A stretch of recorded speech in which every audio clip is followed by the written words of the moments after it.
Va ora in onda Zoom, il drive time in mezzo ai fatti con Antonino Danna.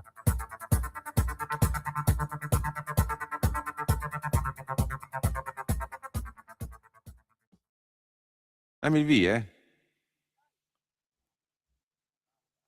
Lalla?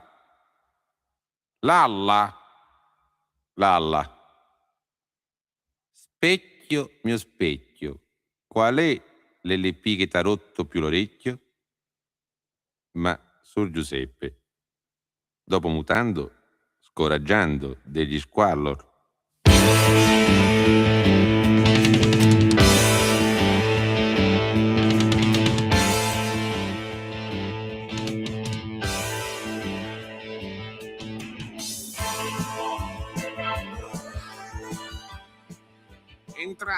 Entrate nella rocca che scoraggia. Scoraggiando, vi farò visitare quella che fu la residenza estiva degli Ewing. Tutti credevano che era Dallas, ma non era. Difatti, chi la fondò fu Porfirio Labradoro, imperatore di Avellinese I, nato sotto il segno del percuoco. Scoraggiò le masse per decenni. Come potete notare, vedete laggiù il teschio del fratello, morto per una scarica di foruncoli donatagli dal fratello minore, tale San Domenico Antonio, vissuto 2 giorni. Malattia precoce che pigliò dai suoi avi primi, secondi e avis terzi, omonimi della ditta di sangue che anche oggi distribuisce agli anemici, agli ionici e ai fradici il diritto di vivere. Sempre dritto, avanti a voi, dopo lo stacco musicale. Tras, il babbo sicuro di sé che ne fece di grotte di crude, ruppe gli induci. Favillo, il delfino dell'immobiliare di Gubbio, tipico esempio di Pastic Beltran, socio indimenticabile di Berlusconi, nei vostri canali 5, e sfociano a Cortina da un porro. Salò. Avanti a Lodi scorre il metro, sola andata, che servono al bar lenti a contratto e Lalla, ti ho perso. Lalla? Ma che buoni? Dove sei, Lalla? Sto qui, dove devo stare? Vedo solo le tue impronte. Lalla? Ma no, cazzo mi hai portato questa sera? Ah, mi piace questo posto, pieno di cadaveri. Io l'ho visto così pacioccuto. JR, adesso me lo fai vedere che parlo pezzi di merda, non lo riconosco più. Ma non lo so io, mi potevi portare dall'altra parte. Quello che non ha rapito, che di Pavia, c'è la capra. Gli vogliamo una pelliccia. Io se avevo la pelliccia parlavo con te, io non parlavo bene. Me la fotta bene. Ma che è un posto lugubre. Tutti scoraggiati, qua io non li conosco. Uno che scoraggia di là, uno che scoraggia di qua. Ma chi sono questi qua? Gli scoraggiando? Stranamente mi sono sentito con una mano dalla spalla. Ma chi sono questi qua? Ti dico la verità, anche una mano in culo. Non te lo devo dire che sei un po' geloso. Ah, non fare così. Geloso. Non fare così. Sono geloso. Sono geloso io. Non fare così. Stavo entrando attento in questo posto, mi sono visto davanti questo pezzo di cadavere così grande, c'avevo in mezzo a quelle gambe tutto tortuoso una specie di puparuolo abbordante. Ho detto adesso mi fermo un po' perché se c'avevo la patata chiamava a te e non chiamava nessuno. Ya te venne, rigiuro.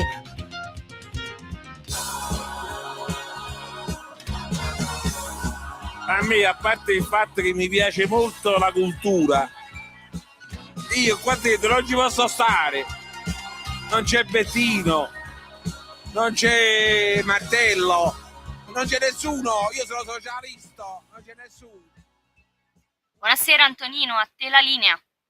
Io sono pure socialista e non c'è nessuno, ed è arrivato Kojak, amiche e amici miei, ma non dell'avventura, buonasera, con gli Squallor scoraggiando il 1982, questa è la puntata numero 1243 di oggi, martedì 28 di luglio, l'anno del Signore 2026. Cominciamo la nostra trasmissione, vi ricordo, date il sangue, in ospedale serve sempre, salverete vite umane. Chi salva una vita umana salva il mondo intero. Secondo appello radiolibertà.net, fesso chi non lo legge. Perché vi perderete liberamente il direttore responsabile Giovanni Sallusti, gli auto da fe di Giulio Cainarca, la rassegna stampa di Semmivarin, videopillole e molto altro ancora. 340-670-9659 per la vostra WhatsApp o WhatsApp. Che dir vogliansi, 0292947222, il telefono sarà aperto specie dopo le 18:35 per Scuola di Magia con Claudio De Filippi. Adesso sono le 18:19 minuti e 7 secondi sulle magiche onde di Radio Libertà. Abbiamo Zelensky ricevuto da Trump, buon incontro, parlato di Patriot e diplomazia. Scusate, Claudio Borghi Aquilini, non De Filippi. Lanza, Zelensky ricevuto da Trump, buon incontro, parlato di Patriot e diplomazia. La Nazionale, Roberto Mancini, nuovo CT, Claudio Ranieri, direttore tecnico. Kyushu, forte terremoto in Giappone, esplosione in un centro commerciale, feriti e dispersi. Tajani, il governo ha prenotato 14,9 miliardi alle risorse SAFE per le spese militari. La figlia di Tom Cruise rinuncia al nome del padre. Infine, dove uccidere Melania? Il video shock made in Iran. Nella clip sui social, i luoghi frequentati dalla First Lady USA, nel mirino anche Bannon. Ma adesso è giunto il momento del Qui Parlamento. Vai pure Natalia, buon lavoro e grazie. Qui Parlamento. Signor Presidente, onorevoli colleghi, signori membri del Governo. Ancora una volta siamo chiamati ad esprimerci sulla deliberazione con il quale il Governo dispone la prosecuzione della partecipazione italiana alle missioni internazionali già in corso e autorizza l'avvio di nuovi interventi nel quadro degli impegni assunti dal nostro Paese in ambito internazionale e delle iniziative di cooperazione allo sviluppo finalizzate alla promozione della pace e della stabilità.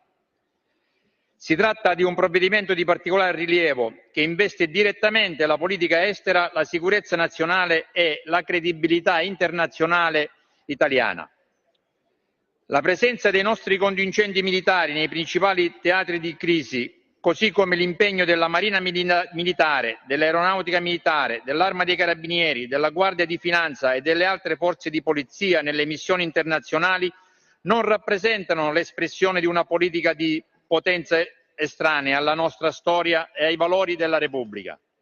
Al contrario, sono la risposta responsabile ad una realtà internazionale caratterizzata da una crescente instabilità, dall'emergere di nuove minacce ibride, dal terrorismo internazionale, dalla criminalità organizzata transnazionale, dalla pirateria, dalla pressione migratoria irregolare e da conflitti che, anche quando sembrano attenuarsi, possono riaccendersi improvvisamente con conseguenze gravissime per la sicurezza di tutta la collettività.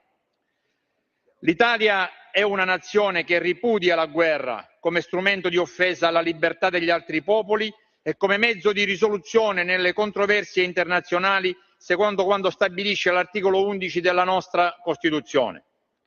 Proprio per questo principio, tuttavia, non impone l'indifferenza di fronte alle crisi internazionali, bensì richiama il nostro Paese alla responsabilità di concorrere insieme alla comunità internazionale alla costruzione di un ordine fondato sulla pace, sulla cooperazione fra gli Stati e sul rispetto del diritto internazionale.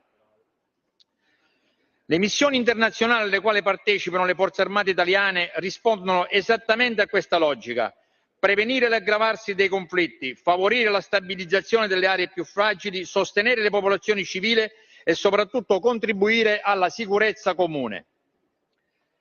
La deliberazione oggi all'esame dell'Assemblea prevede anche l'avvio di nuove missioni in Iraq, in Somalia e in Tunisia.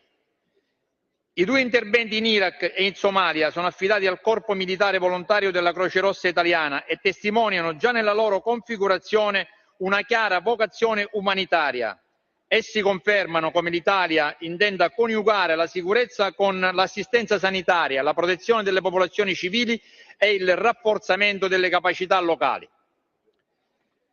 Di particolare importanza appare anche la missione affidata alla Guardia di Finanza in Tunisia, destinata a rafforzare le capacità operative della Guardia Marittima tunisina nel contrasto all'immigrazione clandestina e ai traffici illeciti che prosperano lungo le rotte del Mediterraneo centrale. La Lega considera questo intervento un tassello importante di quella strategia che individua nella cooperazione con i paesi di origine e di transito lo strumento più efficace per governare i flussi migratori, contrastare i trafficanti di esseri umani e prevenire tragedie che troppo spesso si sono consumate e si consumano nel Mediterraneo. Accanto alla dimensione della sicurezza, la deliberazione dedica giustamente ampio spazio agli interventi di cooperazione allo sviluppo. Si tratta di iniziative fondamentali perché non può esistere sicurezza senza sviluppo, così come non può esistere sviluppo senza sicurezza.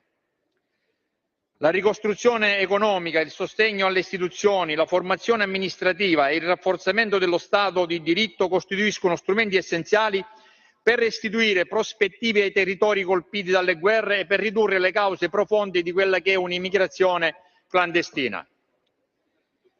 Aiutare i paesi più fragili a ritrovare condizioni di stabilità significa anche affrontare il fenomeno migratorio alla radice con una politica lungimirante e soprattutto molto responsabile. Dal nostro punto di vista, la ricerca della stabilità internazionale e il consolidamento delle istituzioni democratiche nei paesi usciti da conflitti armati costituiscono un preciso interesse nazionale dell'Italia. Un Mediterraneo più sicuro, un Medio Oriente più stabile, un Corno d'Africa meno esposto alla violenza e all'instabilità significano maggiore sicurezza anche per i cittadini italiani. A tal proposito, desideriamo inoltre rivolgere un sincero ringraziamento agli uomini e alle nostre donne delle forze armate, della forza di polizia e ai volontari che sono impegnati in tutte le missioni internazionali. Essi operano spesso in condizioni estremamente difficili, lontano dalle loro famiglie e in contesti caratterizzati da elevati livelli di rischio e dimostrano ogni giorno professionalità, equilibrio, umanità e uno straordinario spirito di servizio. Il Parlamento ha il dovere morale e istituzionale di assicurare loro pieno sostegno e piena riconoscenza. Siamo altresì consapevoli dell'importanza svolta dalla Marina Militare e dall'Aeronautica Militare nella protezione delle rotte marittime, delle infrastrutture energetiche e delle linee di approvvigionamento dalle quali dipendono la sicurezza economica e l'autonomia strategica di tutto il nostro Paese. Viviamo una fase storica segnata da profondi mutamenti degli equilibri internazionali. Le tensioni nell'area euro-mediterranea, i conflitti che interessano il vicino Oriente, il protrarsi della guerra del continente europeo e la crescente competizione tra le grandi potenze impongono all'Italia di mantenere una politica estera seria, prudente e pienamente inserita nel quadro delle alleanze di cui noi facciamo parte. Ciò non significa rinunciare alla ricerca della pace. Al contrario, significa contribuire con responsabilità alla sua costruzione, sostenendo ogni iniziativa diplomatica credibile e favorendo il dialogo tra le parti e accompagnando i processi di stabilizzazione attraverso la presenza delle nostre missioni internazionali. L'Italia non può certamente risolvere da sola le grandi crisi del nostro tempo. Può però offrire un contributo concreto, autorevole e apprezzato dalla comunità internazionale, mettendo a disposizione competenza, professionalità e una lunga tradizione di equilibrio e soprattutto di dialogo. È questa la migliore tradizione delle nostre forze armate, essere strumenti di pace, di stabilizzazione e di cooperazione internazionale. Signor Presidente, noi confidiamo che l'attuale stagione di instabilità possa essere progressivamente superata attraverso il rafforzamento della diplomazia, il rispetto del diritto internazionale e il rilancio del dialogo tra gli Stati Uniti. Fino ad allora riteniamo che l'Italia debba continuare a fare responsabilmente la propria parte, sostenendo le missioni internazionali che contribuiscono alla sicurezza, alla stabilità e alla tutela degli interessi nazionali. Per tutte queste ragioni che ho elencato, il nostro gruppo Lega Salvini Premier esprimerà convintamente voto favorevole alla deliberazione oggi sottoposta all'esame di questa Assemblea. Grazie. Qui Parlamento. Stai ascoltando Radio Libertà, la tua voce libera, senza filtri né censure, la tua radio.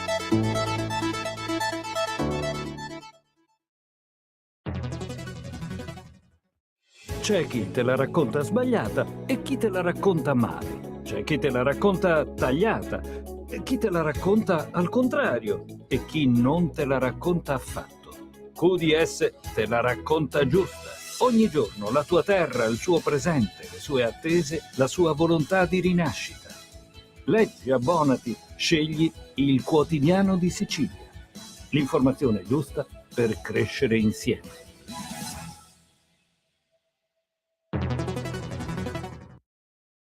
Lo amiamo perché ci offre sempre le cose più buone e naturali. Linea Alberto Acerbis. Problemi respiratori, tosse, raffreddore, tosse secca, tosse grassa. Abbiamo il prodotto che ti può aiutare. Bronco Free, la soluzione bevibile alla bava di lumaca, timo, verbena, altea, papavero e marrubio. Un insieme di erbe e di prodotti che aiutano a sciogliere il catarro e a favorirne l'espettorazione in maniera naturale. La tosse è un meccanismo espulsivo naturale che il nostro organismo mette in atto quando all'interno delle nostre vie respiratorie entrano virus, entrano batteri, entrano sostanze che il nostro organismo ritiene dannose. Come fare per calmare la tosse? Bisogna sciogliere il catarro e favorirne l'espettorazione attraverso un mucolitico naturale. La bava di lumaca, infatti, attraverso gli enzimi litici in essa contenuti, aiuta a sciogliere appunto il catarro e aiuta la sua espulsione. Abbiamo un'offerta straordinaria per voi stamattina. Se dite ascolto Radio Libertà e chiamate lo 030 68 40 408, 3 flaconi di Bronco Free a 59 euro, e se dite ascolto Radio Libertà voi non pagate le spese di trasporto e in più avete uno splendido omaggio. Chiamate adesso 030 68 40 408.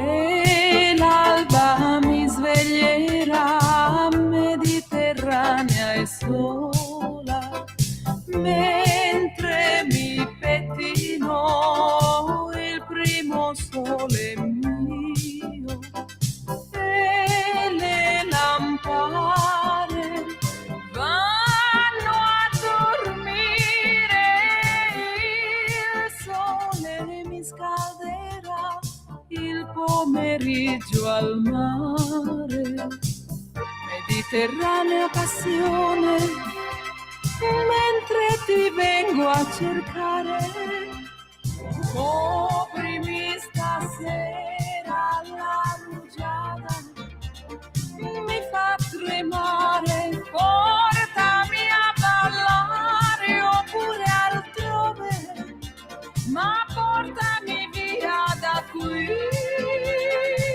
per le strade che sai, verso la notte non mi abbandonare al mio silenzio e portami via da qui, per le strade che sai.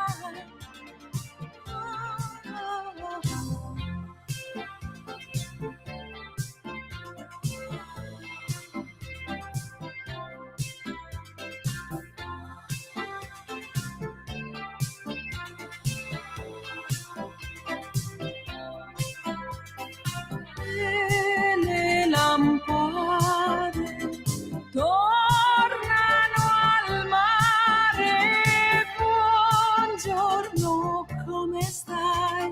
Vieni, la spiaggia è vuota, aspetteremo qua il tramontar del sole, mediterranea passione e il mormorio della gente. Coprimi stasera la rugiada, mi fa tremare, portami a ballare oppure altrove, ma portami via da qui per le strade che sai, verso la notte non mi abbandonare al mio silenzio e portami via da qui per le strade che sai.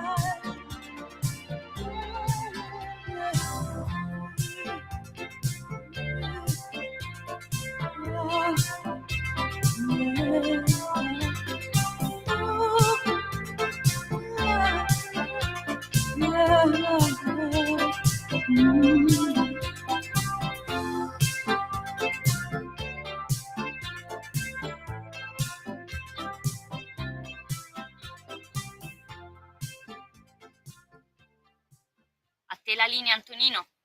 Grazie Natalia, questa era Giuni Russo con Mediterranea nel 1984, le 18:34 minuti e 32 secondi sulle magiche onde di Radio Libertà. Invece nel Qui Parlamento era l'onorevole Anastasio Carrà che parlava appunto del fenomeno migratorio. Andiamo a dare anche un'occhiata alla BBC. La BBC, gente, ci sono persone intrappolate in un centro commerciale giapponese colpito dal terremoto, altri sono dispersi dopo il collasso della ciminiera di una fabbrica. Abbiamo una zappa al 340-670-9659. Antonino, a Cornaredo 2 rom con precedenti penali lunghi, furto d'auto, speronamento dell'auto della polizia locale, colluttazione con agenti ubriachi con droga. Il giudice, condannandoli, li ha rimessi subito in libertà. Capisci che ci vogliono portare alla legge dei cittadini diretta? Questo sarà il futuro, per colpa anche di questi giudici e di chi li appoggia in alto. Assenza di Nordio e Piantedosi, le chiacchiere sono a zero, amen. Maurizio, ma secondo te i giudici giudicano lanciando una monetina per aria o giudicano sulla base delle leggi? E se le leggi sono troppo permissive, chi è che le deve modificare? Perdonami. Che cazzo c'entra Piantedosi? Piantedosi non c'entra niente. Piantedosi è il ministro dell'interno, non è un giudice. Le leggi le fa il Parlamento. Allora, se il Parlamento non fa delle leggi più severe, delle riforme della procedura penale che garantiscano determinati tempi, se non introduce il concetto che si va in galera anche sotto i 3 anni di detenzione, che cosa vogliamo fare? Poi arrivi tu e mi dici, ma questo porterà la gente a farsi giustizia. Ma dove credi di vivere, Maurizio? Perdonami.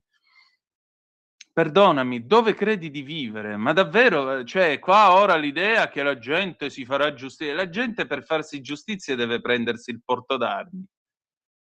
Quanta gente va a fare domanda di porto d'armi? Ma quando mai? Ma le vedete le statistiche?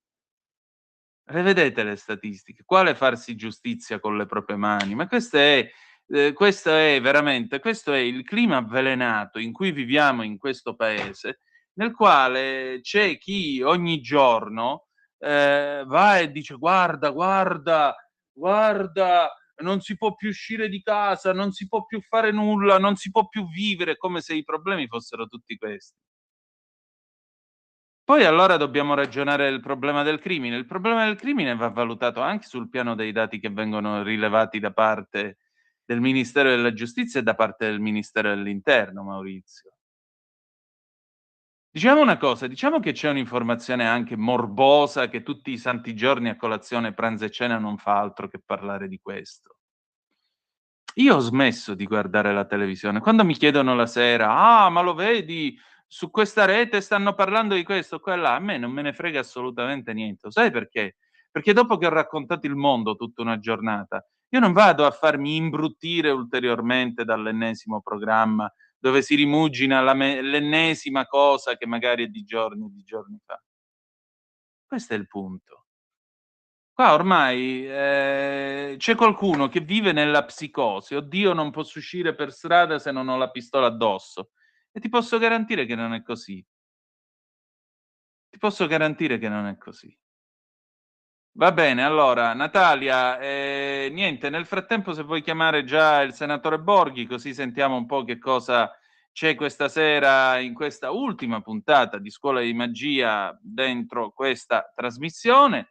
E naturalmente, se va Sandir, vi ricordo che noi concluderemo venerdì con la puntata numero 1246 di Zoom, poi da lunedì 3 di agosto subentrerà il palinsesto estivo. Il palinsesto estivo cosa prevede? Prevede la mia presenza fino a venerdì 14 di agosto e io condurrò la mattina dalle 8:30 alle 10:30 la rassegna stampa e poi dalle 12 alle 14, salvo il martedì perché comincerò alle 12:30, dalle 12 alle 14 Capitaneria di Porto, tornerà il mercatello, quest'anno andremo a vedere il meglio del peggio del trash degli anni 70 e non solo, andremo a vedere cartoni animati, andremo a vedere film, mode, insomma tante altre cose nel mercatello e ci racconteremo questa calda estate in radio. Ma adesso Scuola di Magia. Qui Parlamento, l'attualità politica dalla viva voce di deputati e senatori. Va ora in onda Scuola di Magia con Claudio Borghi Aquilini.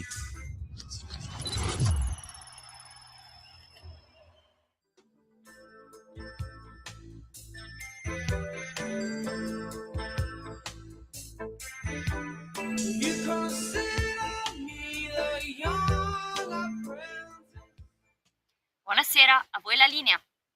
Oh, grazie Natalia, alle 18:40 minuti e 7 secondi, Antonino Danna al microfono con voi, puntata numero 1243 di Zoom, ma al telefono c'è il padrone di casa, il senatore Claudio Borghi Aquilini. Buonasera senatore, lei è reduce dalla maratona di Guest Star di ieri sera, vi ho visti per un po', lei con Morelli, eravate belli lanciati, mi siete piaciuti. Bene. Sono contento che vi sia piaciuto. L'ho trovato molto lanciato, molto in tono.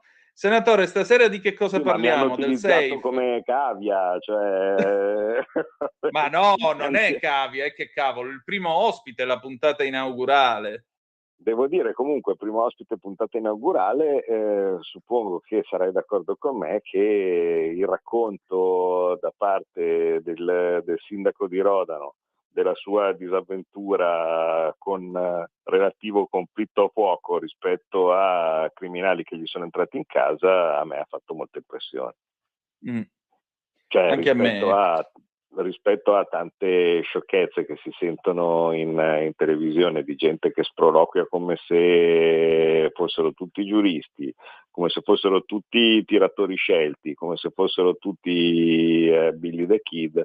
In realtà stiamo parlando di uno che ha rischiato veramente di morire perché sentirsi passare le pallottole a un dito dall'orecchio non deve essere una sensazione,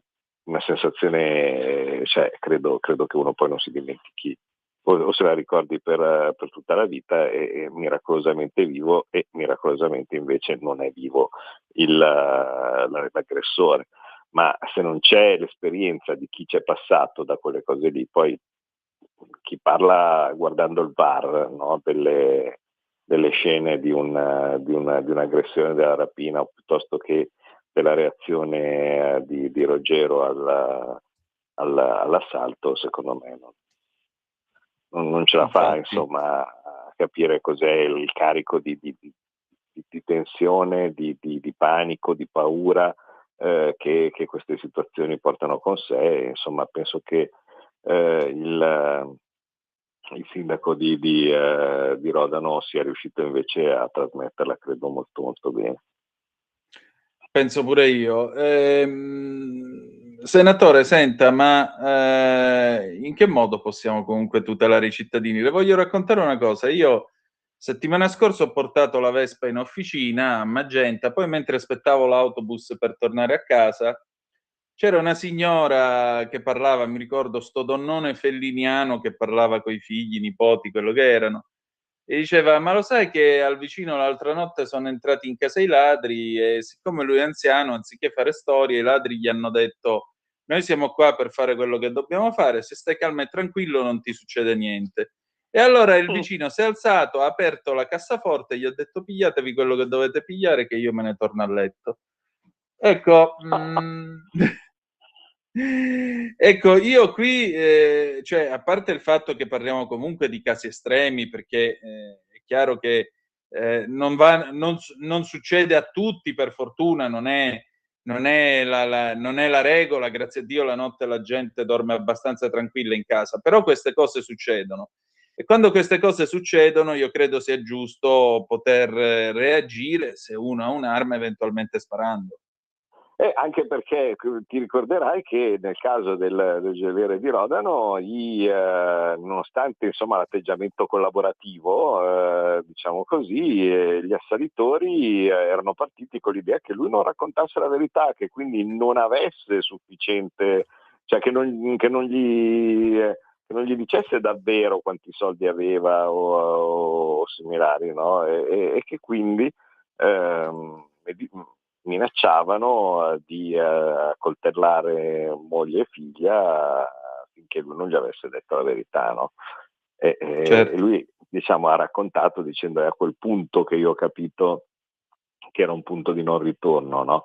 Perché io, con tutto che posso essere, diciamo, una persona molto distaccata o similari, non potevo andare a vedere se dicevano il vero o meno, no? Cioè, non potevo fare la controprova sulla pelle di mia figlia, no? Per vedere se stavano semplicemente cercando di intimorirmi, no? Oppure se avevano veramente intenzione di farlo.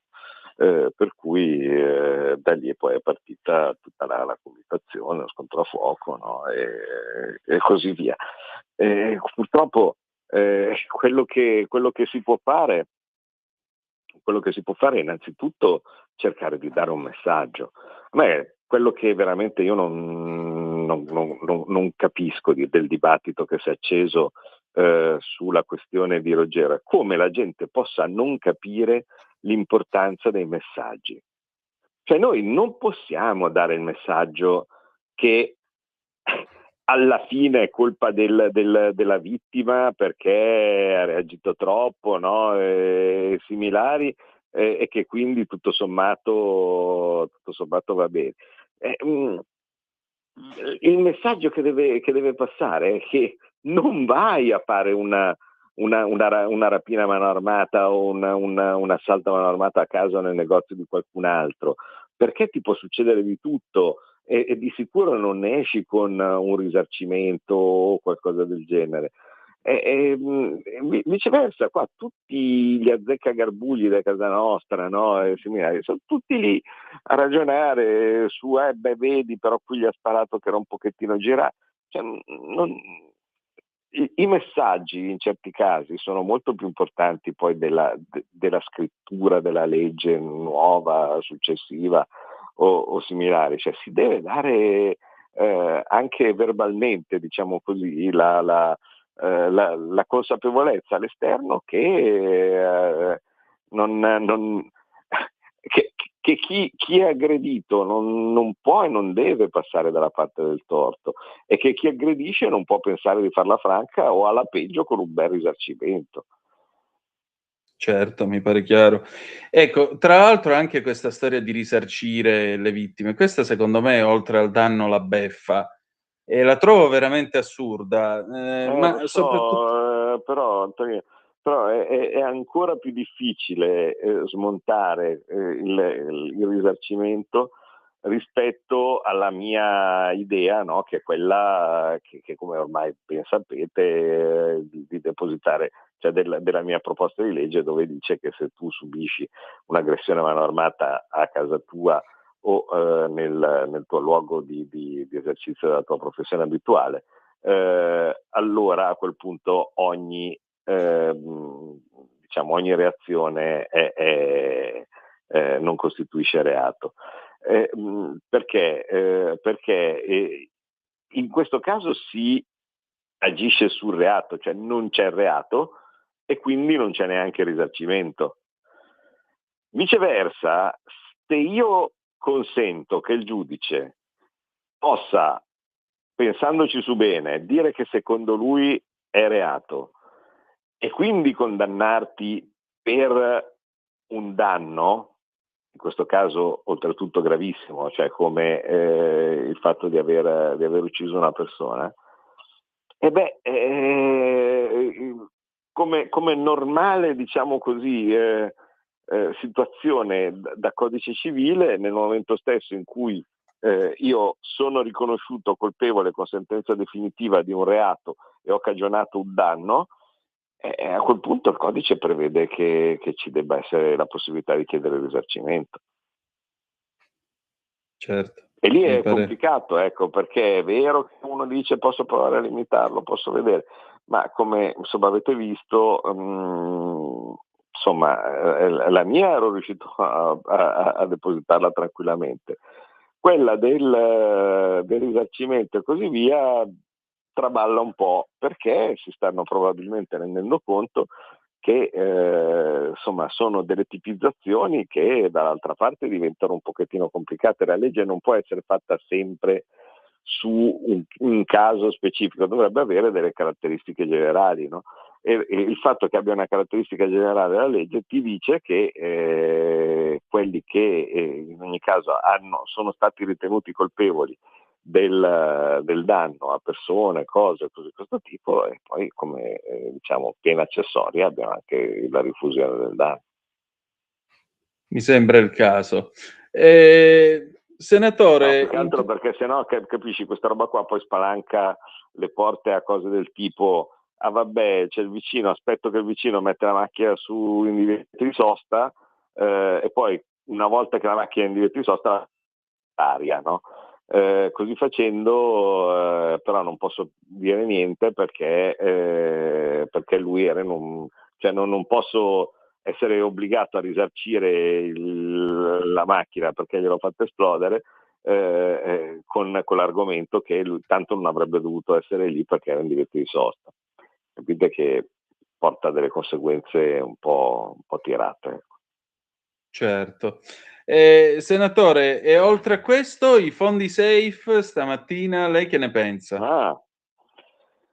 Ma che purtroppo non ero nelle commissioni di merito, perché stamattina mi risulta che alla Camera siano riuniti la commissione difesa e la commissione diciamo energia, chiamiamola come vogliamo, cioè, e il risultato è che in un modo o nell'altro tutte queste commissioni alla fine non hanno fatto, secondo me, la domanda giusta ai ministri, che è: cosa costa questo prestito? A me sembra che tutti stiano parlando di fondi safe senza sapere le cose minime relative a quello che dovrebbero essere i dati di quando uno fa un mutuo, no? Cioè, di solito quando voi andate in banca per chiedere un mutuo, cos'è la prima cosa che chiedete? Quant'è il tasso? Quanto è il tasso, no? Ecco, voi avete mai sentito qualcuno parlare del tasso di SEF?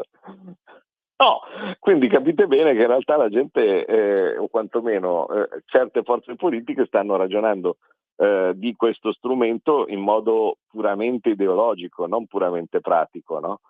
Cioè, io lo voglio prendere perché è una cosa che mi dà la von der Leyen e quindi deve essere buona per forza.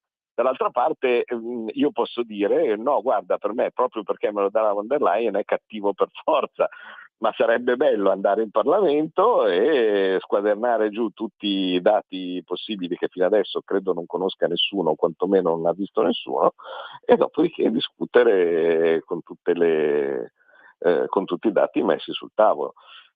Questo fondo SAFE, per quanto mi riguarda, ho cercato di spiegare tante volte come funziona, ma facciamo una volta ancora di più. In realtà è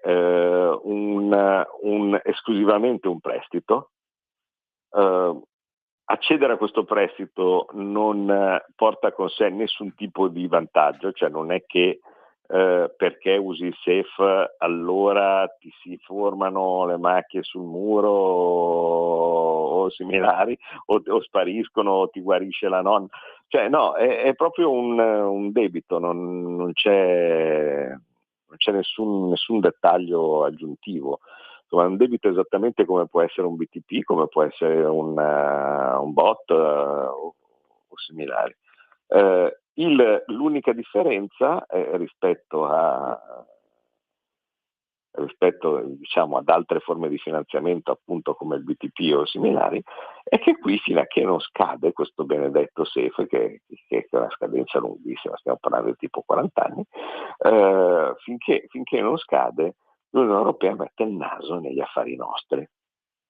Cioè ci dice come dobbiamo spenderlo, perché, poi va a controlla che noi gli mandiamo le relazioni, che noi gli mandiamo le milestone e cose di questo tipo, a fronte di un guadagno in termini di interessi rispetto a quello che paghiamo.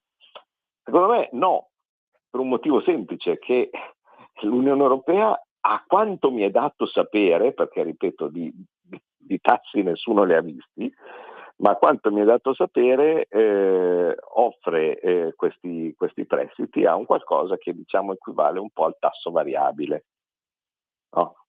Cioè voi andate in banca e vi dice: guardate, col tasso variabile in questo momento voi pagate il 3%, con il tasso fisso paghereste il 4%, no? Come mutuo. E quindi la differenza è tutta lì, cioè, questa è una roba che a quanto mi risulta è un tasso variabile, certo se ci sono delle cose che vanno bene torna a livelli bassi come tasso di interesse, se ci sono delle cose che vanno male va a livelli alti.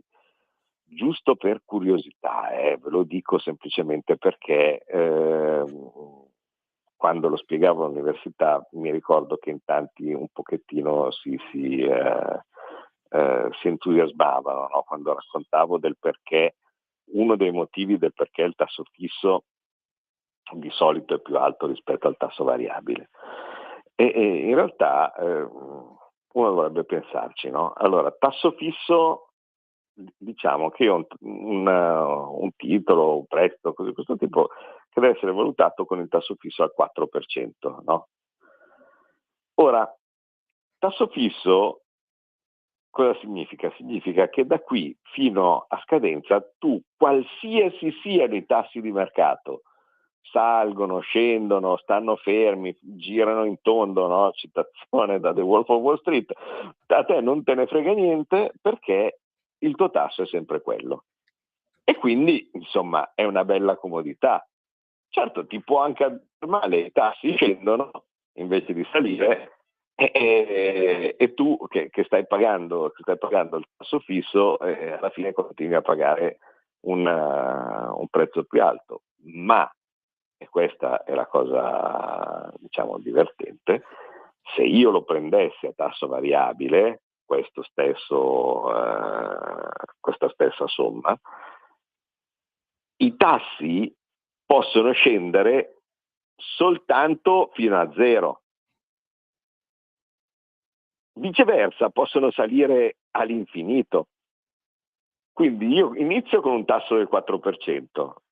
Diciamo anche che io non so che cosa succederà in futuro, perché non ho nessun tipo di visione, non ho nessun tipo di considerazione. Però so come funziona la matematica. Funziona che se mi succede il caso positivo, cioè vale a dire che i tassi scendono, può andare a 0. Se mi succede il caso negativo, vale a dire che i tassi salgono, può andare a 10, a 15, a 20, può andare dove vuole. E quindi questa asimmetria del tasso di interesse comporta che il tasso variabile, nel momento stesso in cui tu lo prendi come in cui tu lo consideri come forma di indebitamento, potenzialmente ha una sua differenza di futuro di tassi che deve essere rispettata nel prezzo, perché nel caso in cui scende guadagni poco, nel caso in cui sale perdi tanto, ed è per questo che il tasso di interesse variabile normalmente è più basso rispetto a quello del tasso fisso. Capito. Senatore, io le devo chiedere 10 secondi di pausa e torniamo subito. Assolutamente. Porta con te ovunque Radio Libertà. Scarica la app per smartphone o tablet dal tuo store o dal sito radiolibertà.net. Cosa aspetti? Di nuovo a voi la linea. Grazie Natalia, 0292947222 se volete essere dei nostri. Questa è la Scuola di Magia con Claudio Borghi Aquilini. Antonino Danna al microfono con voi. Senatore, insomma, il principio è, siccome lo offre la signora von der Leyen, sentiamo questa sorta di influsso che ci spinge a chiederlo, ma è mai possibile che noi si senta così tanto il richiamo della signora Ursula? Noi no, ma evidentemente per qualcuno che ce l'ha come compagno di partito, perché non dimentichiamo che è stata che la signora von der Leyen proviene dal PPE e così via, evidentemente sì. Allora, qui ci scrive Raimondo da Padova. Buonasera Antonino, saluti all'onorevole Claudio. Altri 100 miliardi per far costruire droni in Ucraina da far acquistare all'UE. Non si può bloccare e destinare il nostro pro quota alla creazione di un distretto italiano o filiera dei droni a basso costo? Ma in parte lo stiamo facendo. C'è da dire che ovviamente chi in questo momento sta sperimentando sul campo di battaglia ha avuto accesso a informazioni e prove sul campo molto superiori rispetto a quello che avremmo potuto fare noi. Quello che mi risulta un po' curioso però è che ovviamente a fronte di richieste di armi e di aiuti a tutto il mondo si pensi di mettere fuori una fabbrica e vendere cose all'estero. Ecco, mi sembra un po' curioso. Pare pure a me. Un altro messaggio che arriva invece dal nostro Maurizio, eccolo qua. Maurizio ci scrive: quant'è il rimborso per la morte di un muratore sul lavoro? E il rapinatore quanto doveva rubare negli anni per rimborsi di centinaia di migliaia di euro? Certo, è ovviamente che è una cosa che stride, che risulta intollerabile, proprio partendo da quello che io conto ho pensato di far partire un'iniziativa per far cambiare la legge. Perché io posso anche pensarla come voglio, no? Dal punto di vista della raffinatezza giuridica, però se tutti percepiscono una determinata legge come ingiusta, non si capisce perché non provare a cambiarla. Certo. Senatore, ora viene l'estate ed è anche periodo di feste, di partito e così via. Pontida si terrà come sempre a settembre e poi puntualmente c'è sempre quello che promette un autunno caldo, che promette qua, che promette là. Che cosa intanto le chiedo lei come intende questo periodo estivo, se è un periodo di riposo, se è un periodo nel quale comunque la politica non rallenta. La seconda cosa che le chiedo, quali saranno i temi alla ripresa allora che dovranno essere necessariamente affrontati? Vabbè, guarda, per me la politica purtroppo o per fortuna, insomma, perché l'ho scelto io, non finisce mai, perché è evidente che ogni giorno stai a congegnare, a scrivere testi, a buttare giù ipotesi di legge, di allocazione di risorse e così via, quindi in un modo o nell'altro ci pensi sempre. Oggi, tanto per dire, dato che come tanti altri viaggiatori hanno dovuto scontrarsi con quel maledetto cavalcavia di Firenze che ha bloccato la rete ferroviaria fra Milano e Roma, e ho dovuto praticamente fare una specie di triangolazione, andando prima da una parte con l'aereo, poi tornando dall'altra, in modo tale da poter arrivare in tempo. Stessa roba normalmente succede nel corso dell'estate, cioè non mi ricordo da quando faccio politica un agosto, un'estate dove non c'è stato Salvini che a un certo punto ha chiamato tutti per fare qualche riunione, o anche solo evidentemente per evitare che si distraessero troppo. Lui è un po' fatto così, quando vede la gente o le truppe, no, che se la prendono un po' comoda, si inventa sempre qualche riunione, qualche trovata, che però tutto sommato, quando poi ci sono queste riunioni, alla fine tante volte qualche idea buona viene fuori. Perché ovviamente non appena si ritornerà dopo la pausa estiva, si sarà già proiettati verso la legge di bilancio.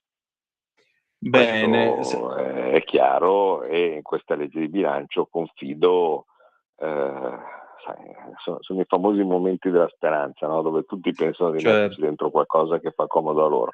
Ecco, io quest'anno cercherò di fare il possibile, non tanto per mettere dentro questo o quest'altro provvedimento spot, ma per riuscire a fare una riforma organica delle pensioni, no? In modo tale da aggiungere quello che in questo momento, a detta di tutti, manca, che sono le prospettive di flessibilità in uscita, cioè poter scegliere di andare in pensione anticipata con delle penalizzazioni, per carità, ma avere la possibilità di poterlo fare.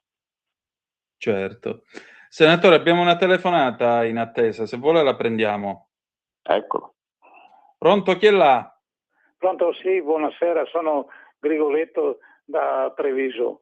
Volevo chiedere al dottore, esporre al senatore, una idea che ho sentito dal professor Fabrizio Pezzani in una trasmissione su questa radio, dopo che era stato stabilito che l'oro era degli italiani. Lui ha detto sì, è l'oro degli italiani, però io vorrei che l'oro fosse riportato tutto in Italia, perché non si sa mai che stando all'estero forse crescesse anche di peso. Ecco, volevo sentire una sua idea, grazie. Senatore. Allora, una prima parte della messa in sicurezza dell'oro l'abbiamo già fatta. Vale a dire, si saprà sicuramente l'ascoltatore che nella legge di bilancio dello scorso anno, abbastanza sorpresa, perché io parto sempre con l'idea che quando provo a fare determinate cose di solito non arrivano in fondo. Invece, con una certa qual sorpresa, è andata bene, e in perfetto accordo con i nostri alleati di Fratelli d'Italia, siamo riusciti a portare avanti quella legge che metteva, virgolette, in sicurezza l'oro, semplicemente impedendo che qualcun altro ne accampasse diritti. Una volta che noi abbiamo, completato questo aspetto, cioè vale a dire non è più possibile per un altro accampare diritti sull'oro detenuto, no? Quindi dalla Banca d'Italia, sì, si può anche pensare alla reimmigrazione dell'oro, una specie di remigrazione al contrario. Che ricordiamo è conservato per la maggior parte negli Stati Uniti, un pochettino a Londra, un pochettino a Zurigo. Si potrebbe magari cominciare, non lo so, a prenderne un pochettino di quello che c'è a Londra, tanto per dirne uno, e vedere l'effetto che fa, no? Cioè, proviamo a vedere che ci si può parlare. Perché no? Perché no? Comunque non sarebbe una cattiva idea riportarselo a casa quest'oro, che di questi tempi Sì, non si sa mai. ho il sospetto che non ci starebbe, perché quindi che si debbano fare dei lavori importanti. Perché quando sono andato a visionare se c'era, no, similari, oltre a ovviamente l'impressione incredibile, no, che dà a vedere tutto questo quantitativo d'oro, mi ha dato la sensazione che i pure enormi sotterranei di Banca d'Italia fossero belli pienotti. Però insomma magari ci sono delle parti segrete che non mi hanno fatto vedere. Quindi diciamo, per i problemi principali per riportarselo a casa non credo siano di natura contrattuale, cioè sono abbastanza convinto che i contratti che noi abbiamo con questi diciamo depositi all'estero ci consentano di riprenderci i quantitativi d'oro che noi riteniamo ci possano servire a tempo praticamente immediato. Dall'altra parte secondo me bisogna gestire due cose: uno, i costi di trasporto e di assicurazione, perché io credo che non esista un'assicurazione che ti vuole assicurare la nave che ti riporta l'oro a casa da qualsiasi parte, e quindi con conseguenti rischi di affondamenti, furti e similari. E quindi e poi dall'altra parte invece possiamo anche, una volta sistemato quello e una volta accertati che ci sia spazio, mettiamola così, perché non so se avete visto qualche volta le foto degli interni di Banca d'Italia, gli armadi sono pieni fino all'orlo, quelli d'oro, ma poi sono tutti appoggiati per terra, no? Molto ben allineati, in file precise, no? E così via, però insomma che meraviglia, migliaia di lingotti appoggiati per terra, anche perché insomma gli spazi erano quelli che sono. Ma mi dica la verità, ma le è venuta a me sarebbe venuta la tentazione di allungare la mano e provare a infilarne uno in tasca? No, però insomma allungare la mano e toccarli, insomma l'oro ha sempre fatto un certo effetto agli uomini, ecco. Direi. Cioè Senatore. nella storia sono insomma quante sono state le guerre, gli imperi e cose di questo tipo, no? Fatte per quel metallo lì. Senatore, ma io stamattina l'ho chiesto a Laura Cavandoli, adesso lo chiedo a lei. C'è Tajani che va in giro dicendo che nella prossima finanziaria bisogna abolire il bollo auto e bisogna detassare le tredicesime. Ma io mi ricordo che c'è uno di Milano che ora incidentalmente fa anche il vice premier al governo, uno con la barba, non mi ricordo, Salvini mi pare che si chiama, non so se lei lo conosce, che mi pare dicesse cose di questo genere prima di Tajani, o mi ricordo male io che ormai c'ho un'età? No, ma guarda, mi ricordo bene anch'io, e me ne ricordo un altro, sinceramente, poi prima ancora, no, che lo diceva che era un guardate e allora adesso aboliremo il bollo auto. Quello della televisione. Come promessa finale. Quindi diciamo non fa neanche più, secondo me non fa neanche più notizia, no? Perché in un modo o nell'altro uno è già un po' anestetizzato. Dall'altra parte ricordo una cosa, che il bollo auto sono circa 7 miliardi e mezzo, e che oltretutto è un gettito di 7 miliardi e mezzo che va a finire principalmente alle regioni.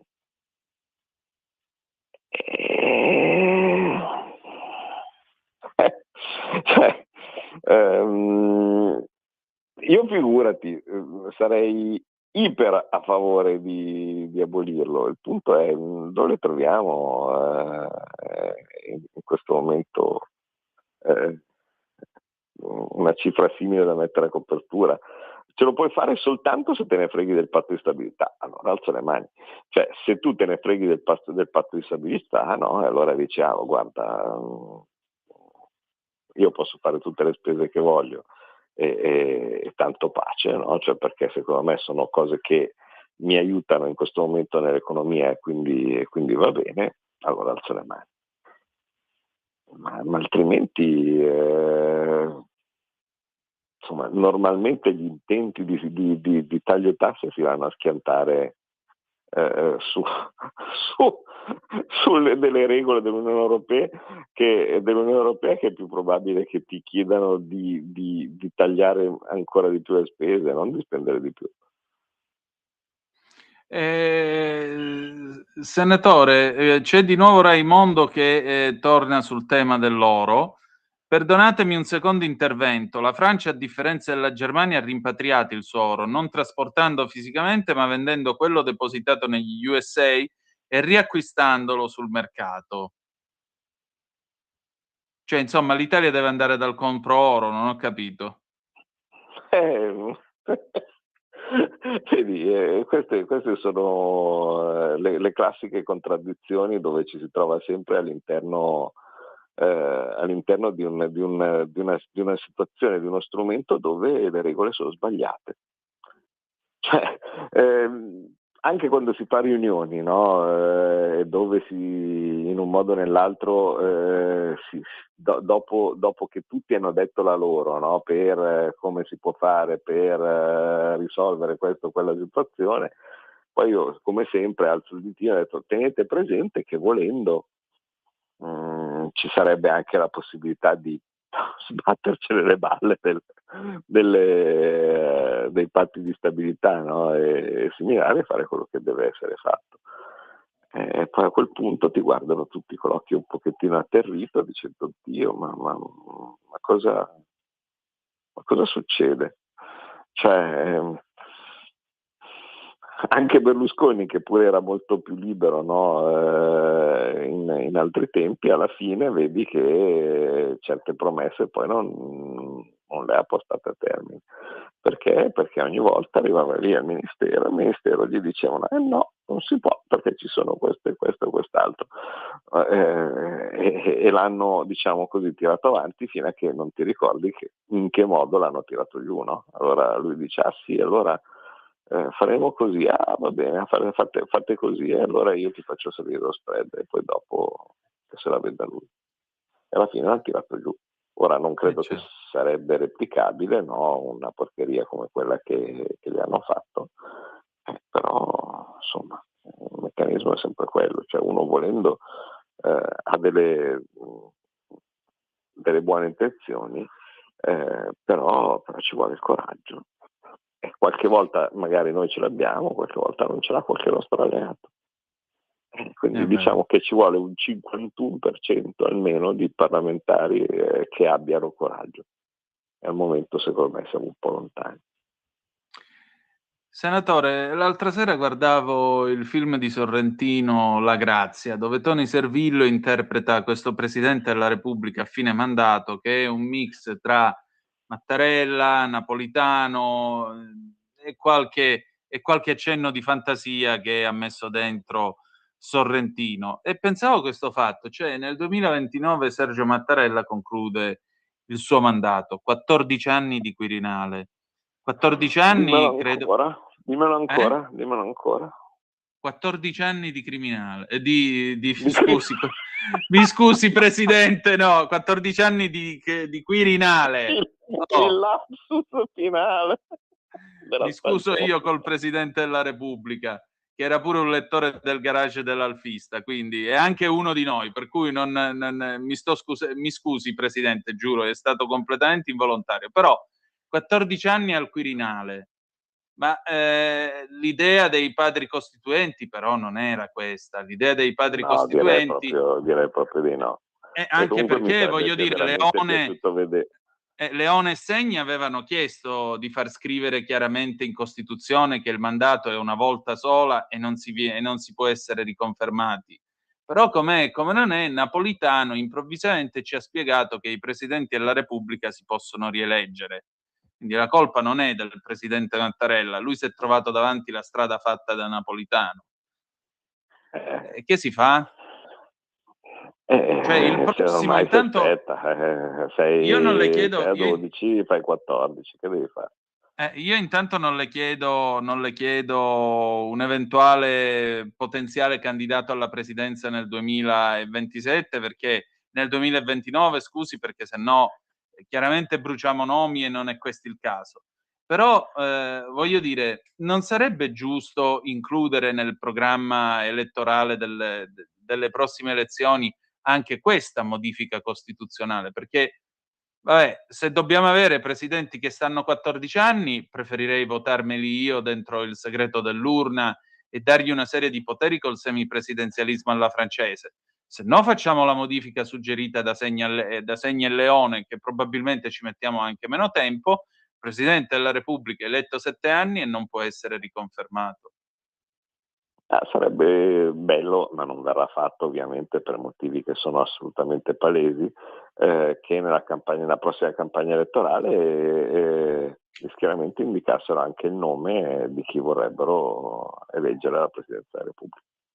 Questo sarebbe un modo, diciamo, un'elezione indiretta da parte dei cittadini, va, mettiamola così. No? Cioè lo metto nel programma che dal nostro punto di vista poi è ovvio che c'è la libertà dei singoli deputati, dei singoli senatori che hanno vincoli di mandato, però come indicazione noi saremo per questo o quest'altro. Ovviamente non sarà fatto perché è troppo conveniente per qualcuno che si sente più bravo degli altri andare a manovrare in quei giorni pazzi dell'elezione del Presidente della Repubblica, che mai avrei immaginato di vivere in prima persona, e invece ho avuto anche questa fortuna, che però dall'altra parte invece è stata una grave sfortuna, perché come tutti ricordate il nostro tentativo di eleggere un Presidente di Repubblica non di sinistra fallì abbastanza velocemente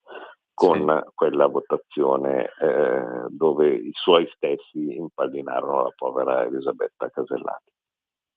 Io comunque, detto tra noi, speravo che tra lei, Viviani, Bagnai e probabilmente un altro paio di deputate della Lega, almeno nei momenti, diciamo, di stallo avreste scritto Antonino Danna sulla scheda.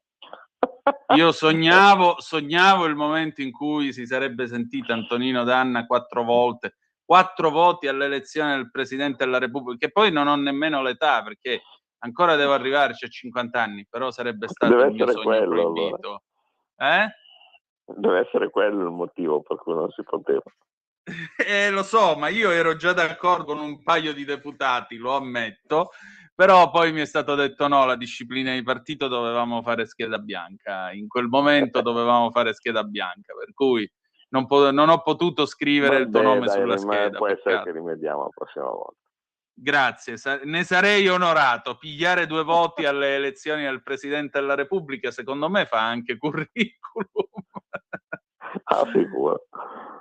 Senatore, ma diciamo così, ora ci avviciniamo comunque alla pausa. Secondo lei qual è il trucco più pericoloso che può venire fuori in questo momento? Visto che accennava anche alla legge finanziaria e quindi immagino che già comincia il libro dei sogni e comincia qualcuno a sognare, a pregustare l'assalto alla diligenza.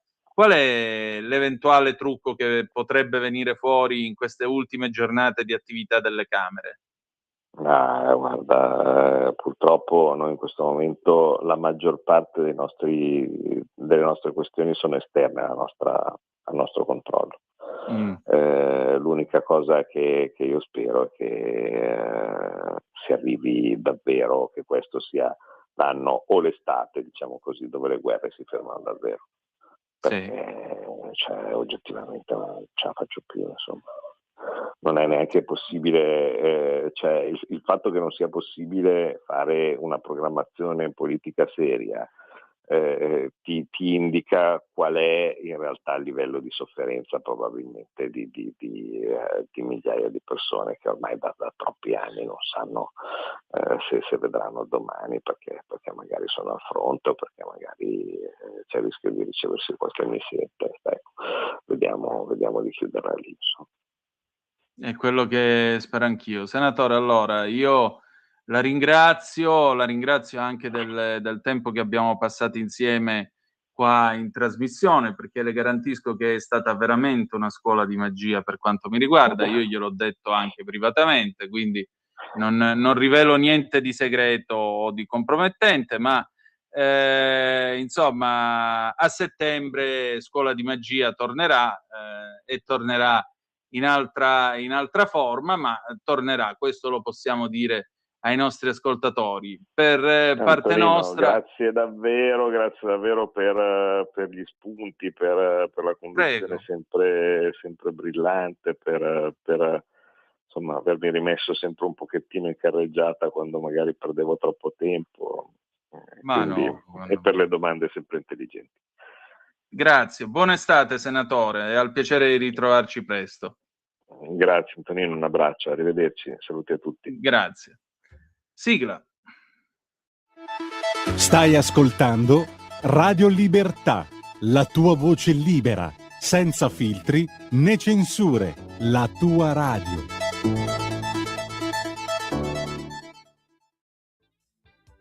Avete ascoltato Scuola di Magia.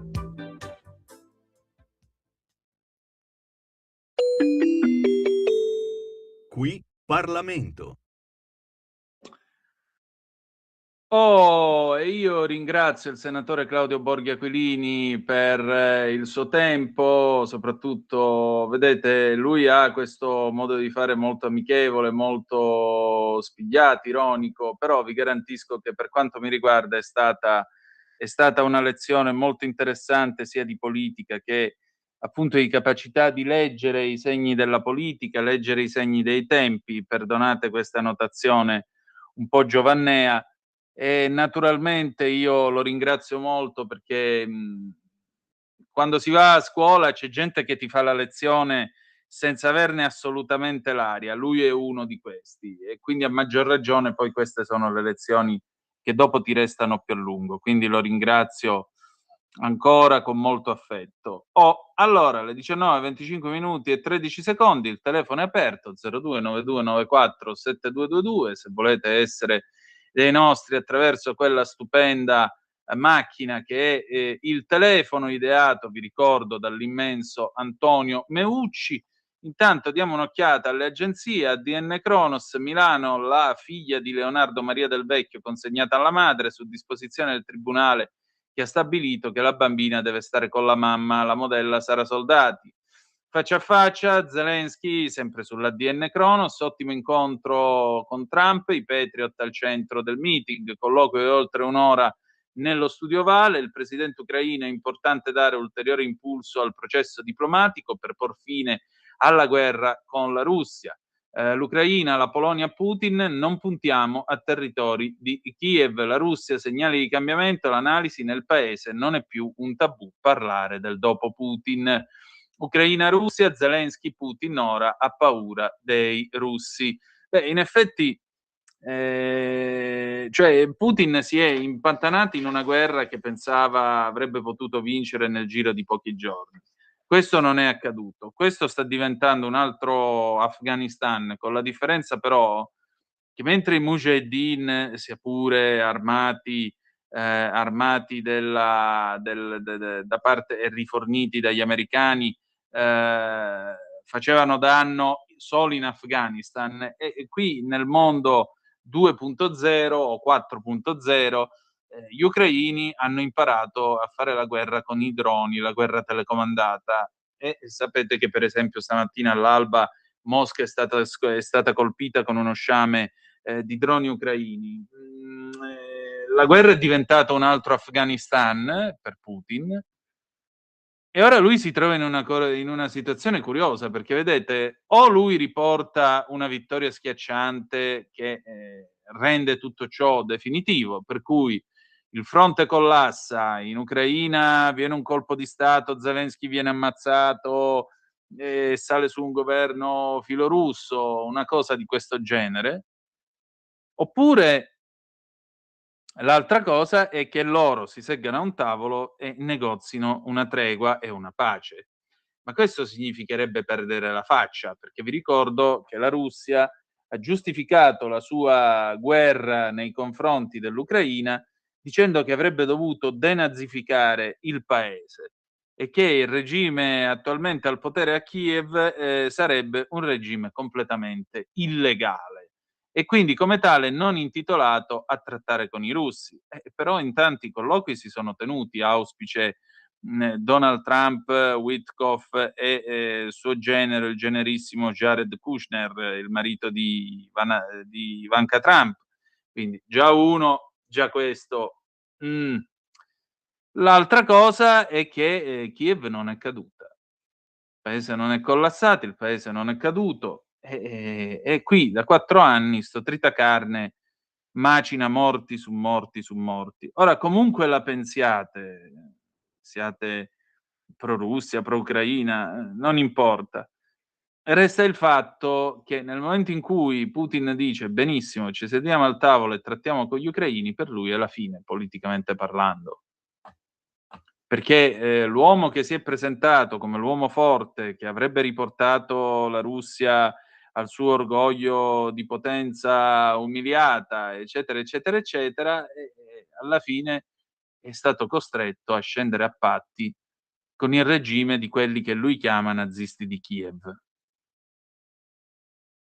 E nel momento in cui tu scendi a patti con quelli che avresti dovuto eliminare dalla faccia della terra, che ne è poi del tuo prestigio personale, del consenso? Perché vedete, qualunque regime, dalla più corrotta delle dittature alla più sontuosa delle democrazie, ma più ovviamente i regimi autoritari, le democrature, se non la vogliamo chiamare dittatura. E qualunque regime di questo tipo, insegnava Norberto Bobbio, si regge sul consenso. Ci deve essere sempre una minima base di consenso. Cioè, voi vi rendete conto che quando ci furono le elezioni nel 1948, praticamente il Movimento Sociale Italiano prese il 2%. Cioè, in realtà in Italia i fascisti, quelli che ci credevano davvero, erano il 2% della popolazione. Facciamo un attimo questa valutazione. Ecco, voi vi rendete conto che con quel 2% un uomo è riuscito a stare al potere 20 anni e prendere le decisioni irrevocabili? Ecco, quando finisce il consenso, poi tutto crolla, tutto. E allora la soluzione qual è davanti a una cosa del genere? Andare avanti a oltranza. Andare avanti a oltranza, finché ce n'è. Fino a quando qualcosa non succede. E però bisogna stare attenti quando si fanno le guerre a oltranza, perché fino a quando qualcosa non succede, può anche succedere che tu commetta un grave errore. E il grave errore potrebbe ritorcersi contro di te. Tutto qui. Le guerre a oltranza non portano da nessuna parte. Non portano da nessuna parte. Le 19:31 minuti e 15 secondi, noi ci andiamo in pausa e ci sentiamo una bella canzone del 1981, Marcella Bella, Pensa per te, e noi pensiamo per noi. Stai ascoltando Radio Libertà, la tua voce libera, senza filtri né censura. La tua radio.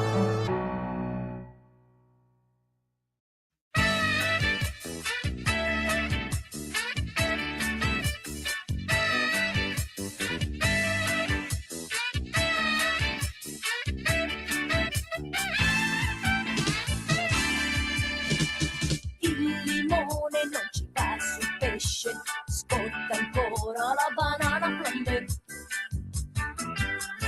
Dammi il vino che non tiri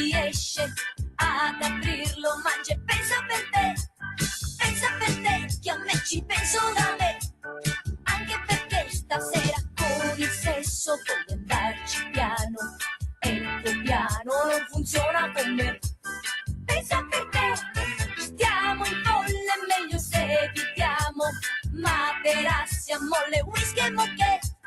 Pensa per te che a me ci penso da me, anche perché ognuno pensa per sé.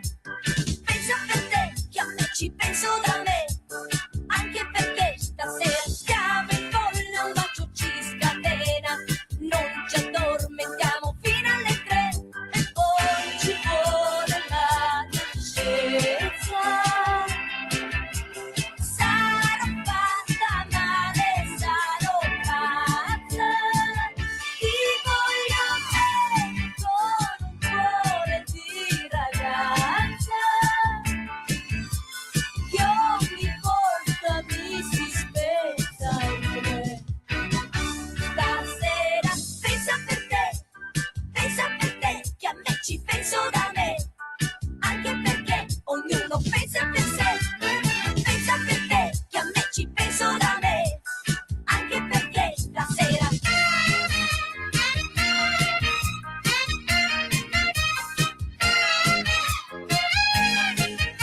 stiamo in folle, meglio se evitiamo materassi, a molle, whisky e moquette, e poi ci vuole la dolcezza.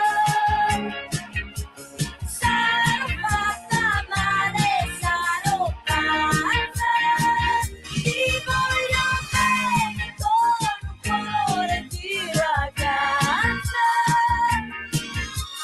che ogni volta mi si spezza in me. Stasera pensa per te che a me ci penso da me, anche perché ognuno pensa per sé. Pensa per te che a me ci penso da me, anche perché ognuno pensa per sé. Pensa per te che a me ci penso da me, anche perché stasera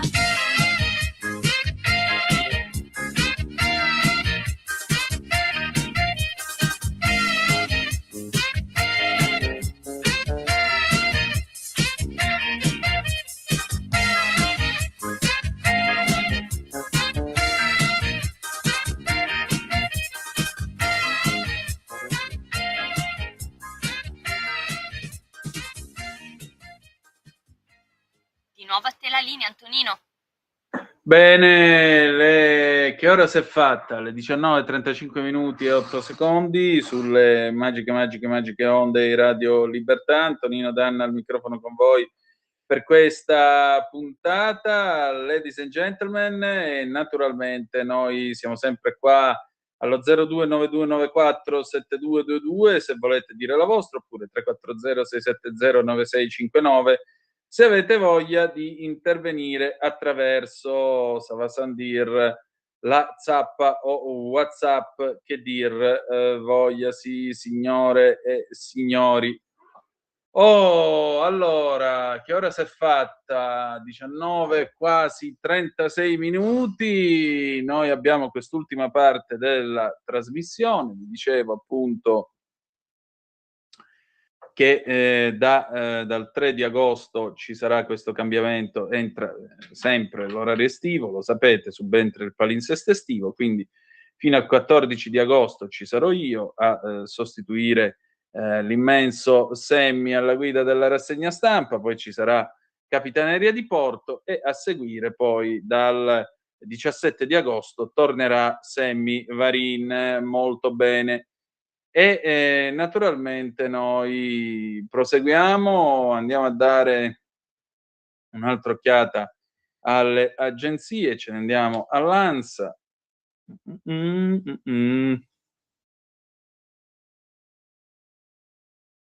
Che giornata di caldo infame, ma voi ce la fate ad arrivare a sera con sto caldo infame? Fatecelo sapere.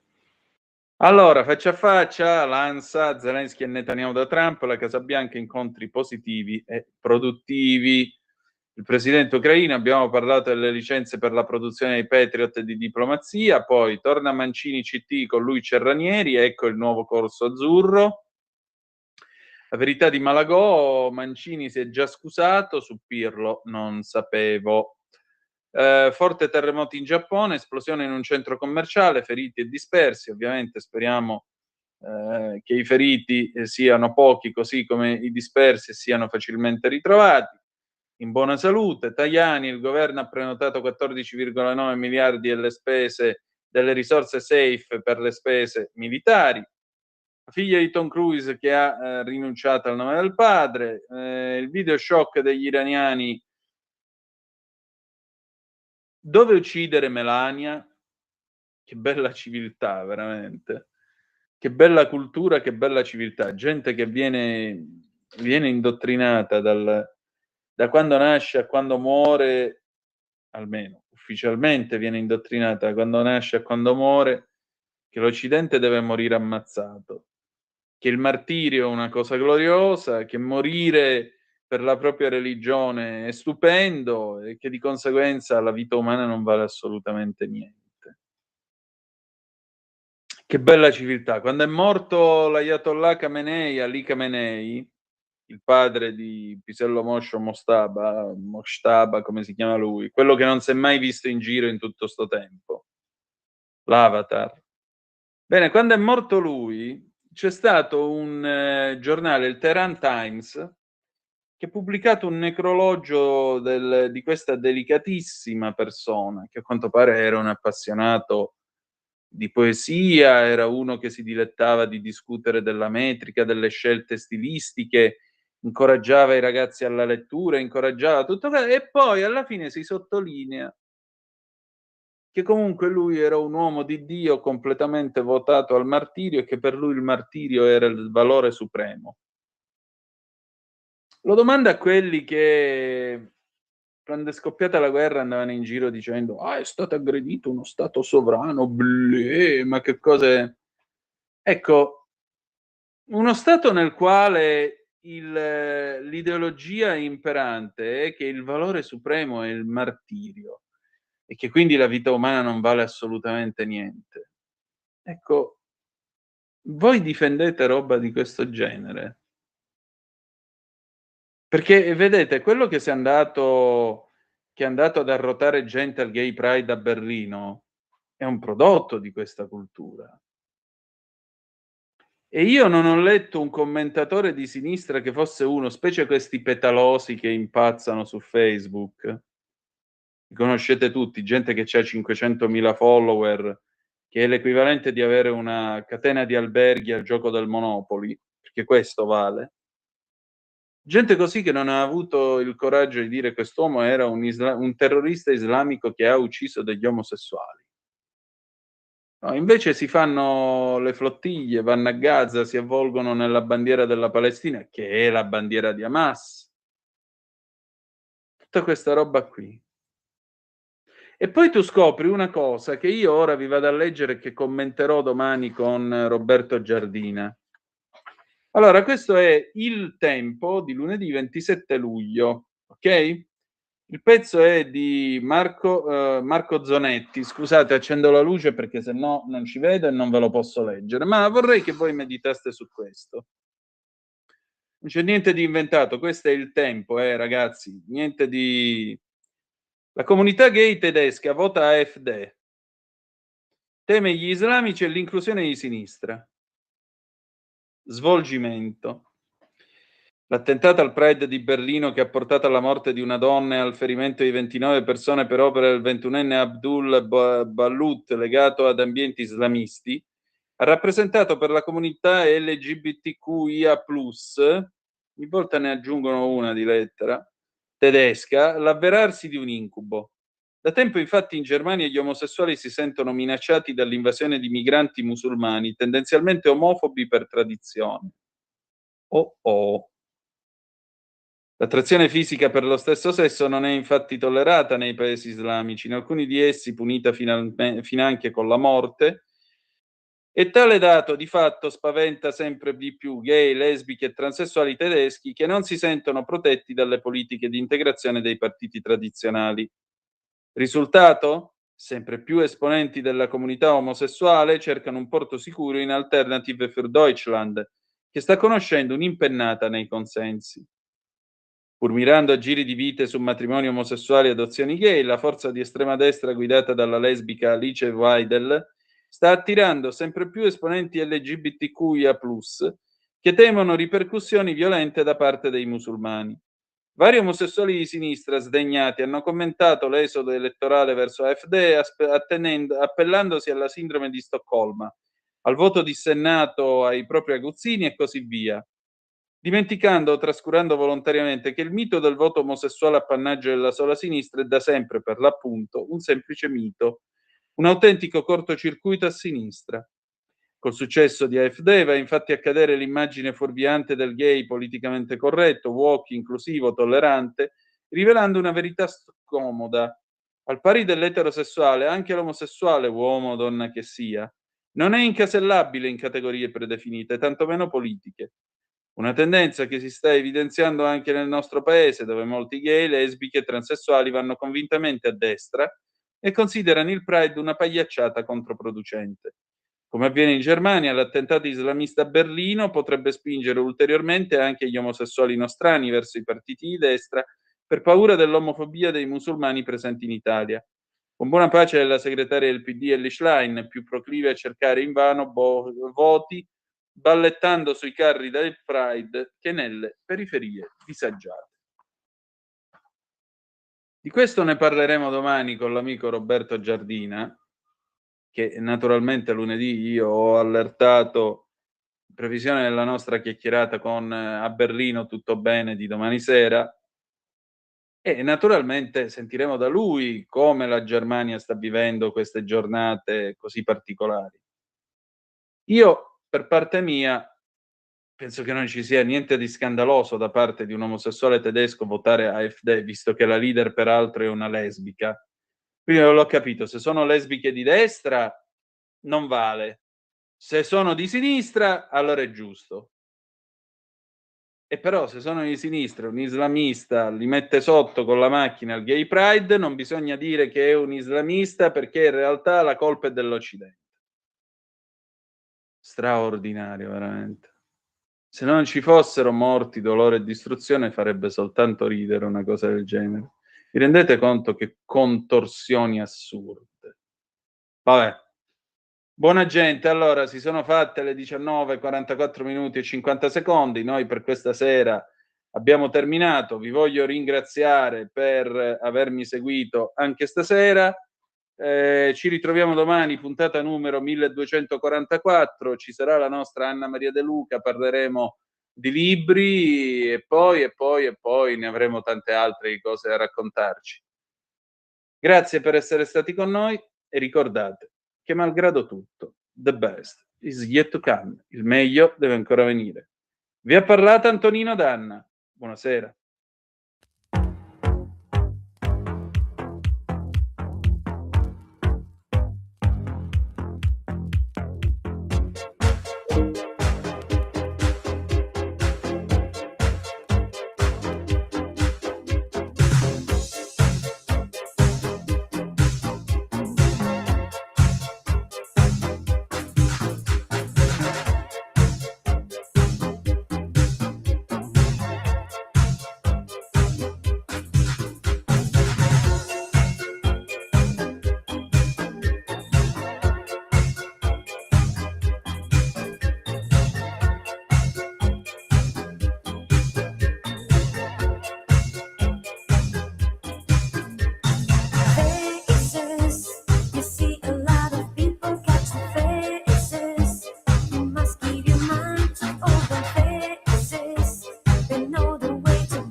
Avete ascoltato Zoom, il drive time in mezzo ai fatti.